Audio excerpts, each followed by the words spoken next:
Okay, so the Hawley retainer that you're making is your first project appliance.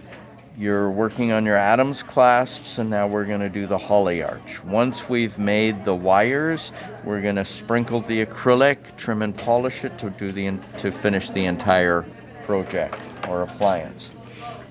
Your Hawley arch, we're going to use 0.8 millimeter wire for this one. You want to have a piece of wire that's between 4 to 6 inches long. It should be no longer than the stretch from your tip of your little finger to the tip of your thumb. If you've got more wire than that, you have too much wire.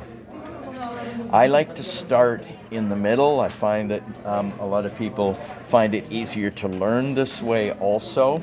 So what I'm going to do is I'm going to take a look at the shape of the arc of the anteriors.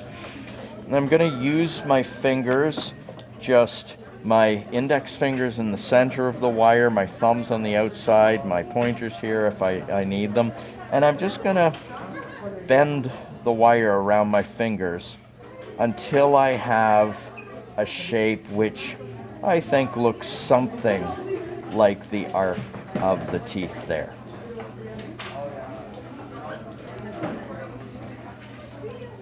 And then I'm going to try it on the model, and I'm going to see how it fits, and I can slide it around to see where it fits best. So this is touching on the canines right now, but away on the centrals, and that means that it's just bent a little too much. So I'll back off the arc a little, and then try it again. And slide it around to see where you get the best fit to the most teeth, and then little adjustments until you have as good contact as you can get. You should have contact, just a touch, on the labial surface of each tooth. By bending it in your fingers like that, it's much easier to keep the plane of the wire flat. You don't end up with waves in the plane of the wire. Once you've started bending it and you've got a basic shape, make a mark with a marker on the midline, so that as you're doing your adjustment, each time you put it back, you put that mark on the midline, so you're putting it back in the same place each time, and that just helps you stay much more accurate. Your adjustments end up where you actually need them. I'm putting a mark at the junction of the middle and mesial third of each of the canines. I'm marking both teeth at the same time. I'm going to make the first bend by coming to the inside of the wire here. I'm going to grab it with my pliers on the mark there. The wire is parallel to my pliers right now. When I make the bend, we want the bend to come out at a very slight angle here. So I'm going to take the wire and I'm going to push it up towards my thumb.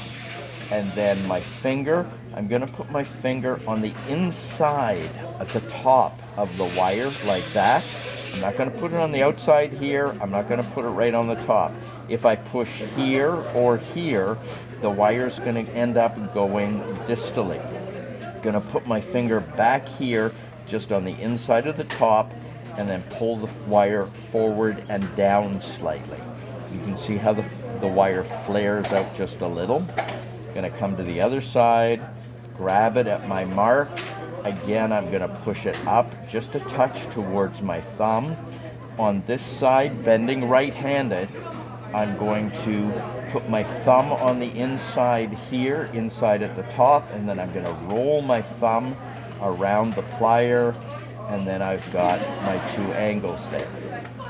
At this point, if you need to adjust them, you can grab it in the corner and you can adjust those angles fairly easily.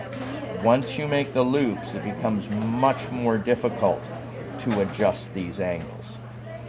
If you're doing this left-handed, you do the same process, but opposite. You do this side first and then that side. You want, in general, the width of the Wilson loop is going to be about 6 millimeters. So I'm going to grab it in my pliers in an area where I will end up with the loop about 6 millimeters wide.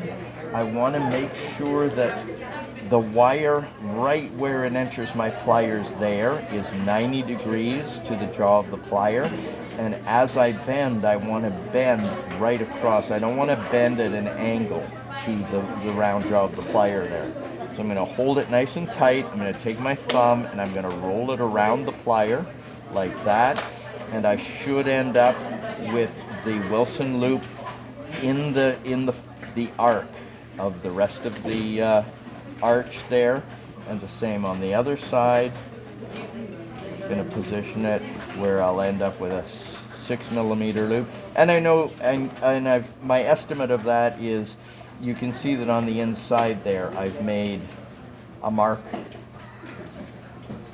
I made a mark with the marker that shows me about where 6 millimeters is. So I'm going to go just a little bit inside of that mark, and then again bend it tightly around the plier, and we end up with our Wilson loops. Now,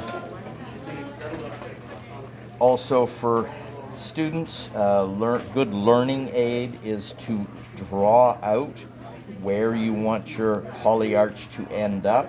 The arch should go across approximately where the contact points are, or about 1 millimeter above the interdental papilla. And then if you put just a piece of base plate wax, it gives you a little shelf that you can easily put your wire on, so that it's a little more stable as you're bending it. So I want the distal arm to come directly over the embrasure there, and the distal of my Wilson loop should be about 1 to 2 millimeters off the tissue. You can see this is flared out a bit. The distal of both of them on this patient is flared out a little.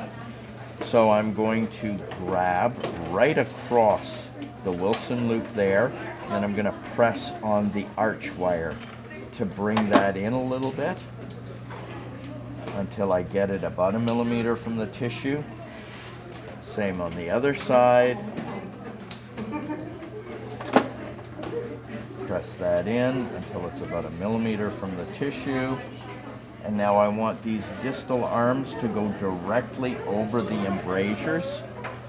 So I'm going to roll up the Wilson loop just a little bit. The Wilson loop's a little bit too wide. So I'm going to put my plier with the round beak down here. You can also do this with the 3 prongs. This is a great thing to do with your 3 prongs. You put a single prong on the inside and the 2 on the outside, and you squeeze it and it will close up this loop. I'm just going to use the 139s, and I'm just going to roll that up a tiny bit. The distal arm now slants forward, so come in with the square beak and just flatten that back out again. Same thing on the other side. I want to roll this just a touch, and then check your fit.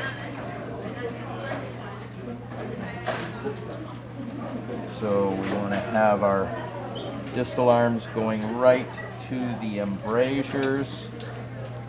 Not too bad. Just close this one up just a touch.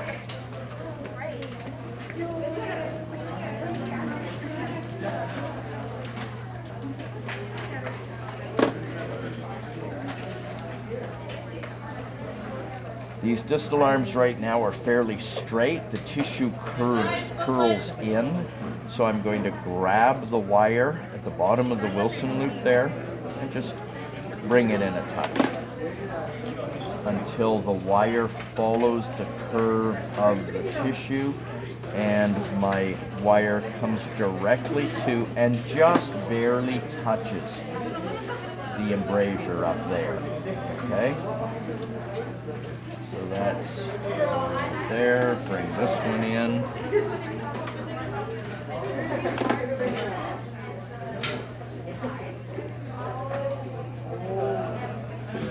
We're going to bring this just a little more mesial.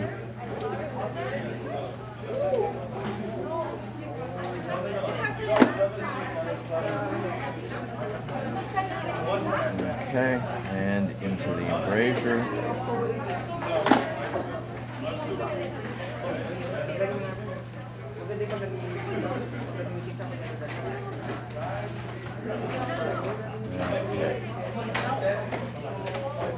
I like to mark both of my embrasures at the same time. Just a little more. I find if you mark them both at the same time, it's easier to keep them level later. So mark where the wire's touching the embrasure.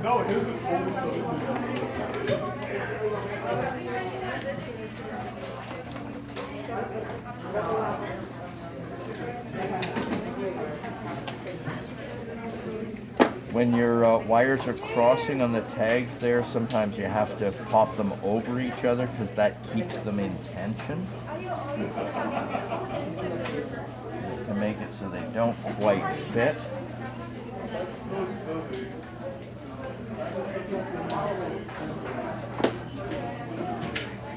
Alright, and now to come over the embrasure, I'm going to grab it at my mark, and I'm going to make a little more than a 90-degree bend, just straight back, and the tag is now going to run into the tissue there.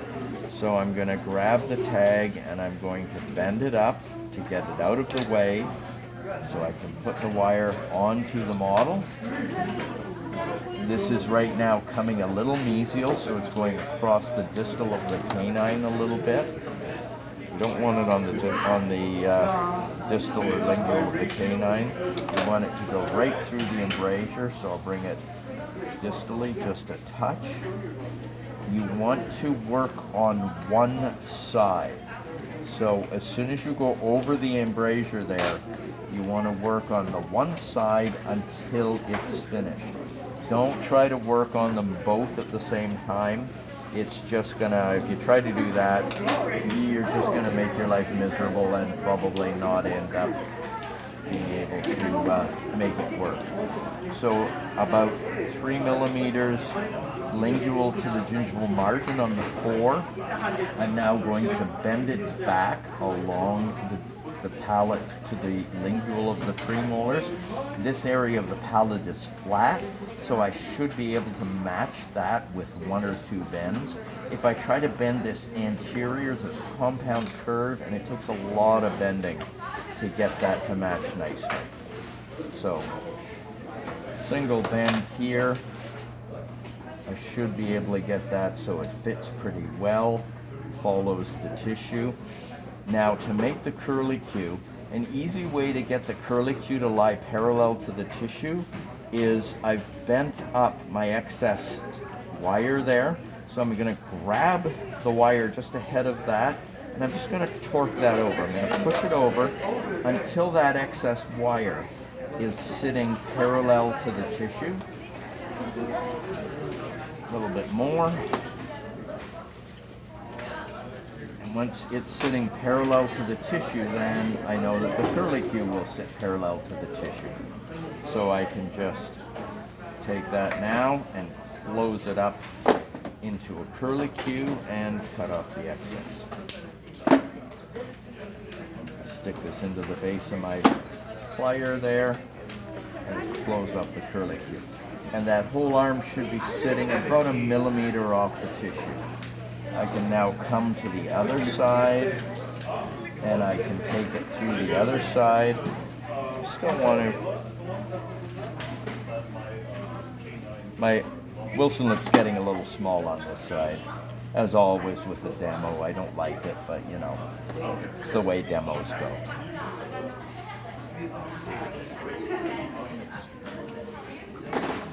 So my Wilson loop on this side was not aligning well with the embrasure.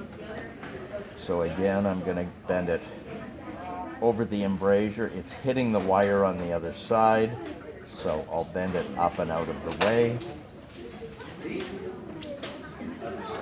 Bring this, angle this just a little bit more, follow the tissue. A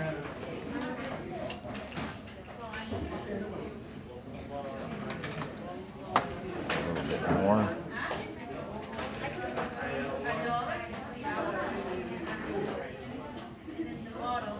Okay.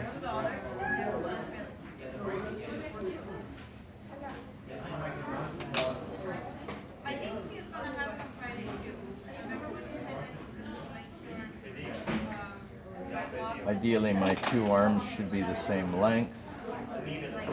I made this one just a touch shorter, so let's just straighten that out a little.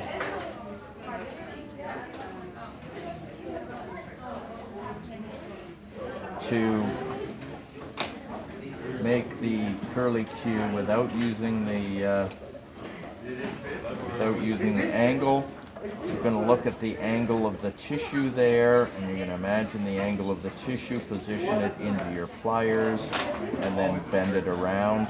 Once you've made a curly Q, it's really hard to adjust. If your angle is off, it's really, really difficult to adjust it. Hopefully that one's on. It's not bad. I can bring this tip in just a little bit where okay. And so what we end up with is our arch wire across the anteriors is flat, parallel to the incisal edges. Our Wilson loops are about 1 millimeter off the tissue. They're touching the junction of the mesial and middle third of the canine. The distal arm of the Wilson loop should contour to the tissue. Here, it shouldn't come up. It shouldn't come straight up and then have a 90-degree bend there. It should curve and contour to the tissue. And then our arm should come nicely touching the embrasure between the 3 and the 4, about 3 millimeters lingual to the gingival margin of the 4, bend back into your retentive tag. And at this, I want you guys, for Hawley arches, to use a curly Q for your retentive tag. The retentive tag should be 1 millimeter off the tissue. And there's your basic Hawley arch.